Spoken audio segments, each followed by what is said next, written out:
Shocking! Barbie Forteza at Jack Roberto breakup.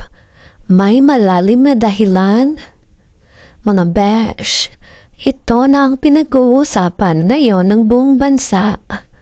Matapos ang 7 taon ng kilig at pagmamahalan, ang kapuso couple na sina Barbie Forteza at Jack Roberto na tinaguriang Jack B ay naghiwalay na. OMG! Ang sakit nito sa mga fans na umasa na sila na ang magkakatuluyan. Pero wait, mas maraming pasabog ang lumalabas sa social media na tila nagpapahiwatig ng isang di pangkaraniwang breakup. Beautiful goodbye? Oh, may matinding kwento sa likod ng goodbye. Bilang New Year pasabog, inihayag ni Barbie ang kanilang paghihiwalay noong January 2, 2025. Ayon sa post niya sa Instagram, "Having you in my life was the happiest I had ever been. But sometimes good things fall apart, so better things can come together." Kung titingnan, parang mutual decision, di ba? Pero teka, biglang naging usap-usapan ang mga cryptic post ng pamilya ni Barbie na parang may hidden chika sa breakup. Ang pinakabonggang pakulo ay ang IG story ng nanay ni Barbie, si Imelda Forteza. Aniya, "No one knows how much you went through this year, but you stayed strong and didn't quit." Pero ito nilagyan pa niya ng X sign ang NT sa salitang didn't. Kaya naging did. Shocking! Mga bakla! Ano kayang ibig sabihin nito? Sino ang may kasalanan? Samantalang ang kapatid ni Barbie na si Gabriel ay nagpost pa ng larawan ni Barbie na nakatawa na parang "I'm free vibes" ang peg. Ang caption, "Gusto ko happy ka." Ang sagot naman ni Barbie, "Ha ha ha ha ha ha."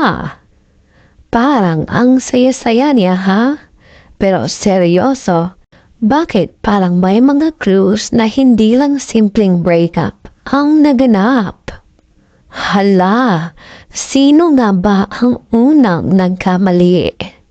Ang tanong niyo siguro ngayon, si Barbie ba? Si Jack? O may third party? Nakita niyo rin ba yung viral post ni Christian Albert Gaza?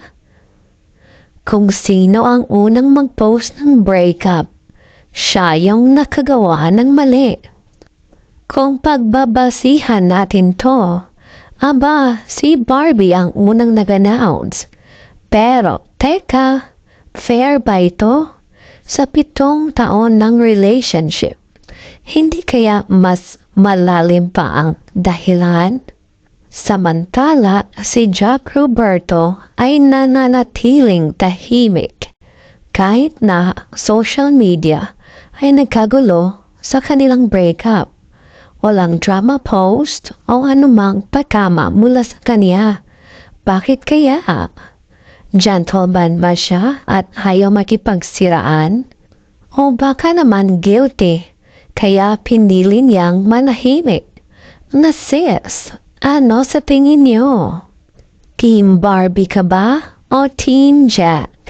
Feeling niyo ba mutual ang breakup? O may tinatagong lihim? Mag-share na sa comment section at magchismisan tayo ng todo. Shocking fact. Alam niyo ba na 80% ng showbiz couples na naghiwalay publicly ay mas nagiging successful pagkatapos? Baka may point si Barbie sa sinabi niyang, "Better things can come together." Pero best, huwag tayong mag-assume. baka mas bongga pa ang susunod na kabanata sa buhay nila. Kaya't mga sis, kung may natutunan tayo mula sa Jack B breakup, ito yon. Hindi lahat ng relasyon meant to last forever. Pero ang importante, maganda ang naging memories at natuto tayo. Kung bet mo ang mga ganitong pasabog na balita, huwag kalimutang mag-like, share, at subscribe. Subscribe na please! Dahil dito sa channel natin, walang makakalampas sa ating chismisan. I-click na ang notification bell para una kang makaalam ng mga intriga, basabog at viral chika.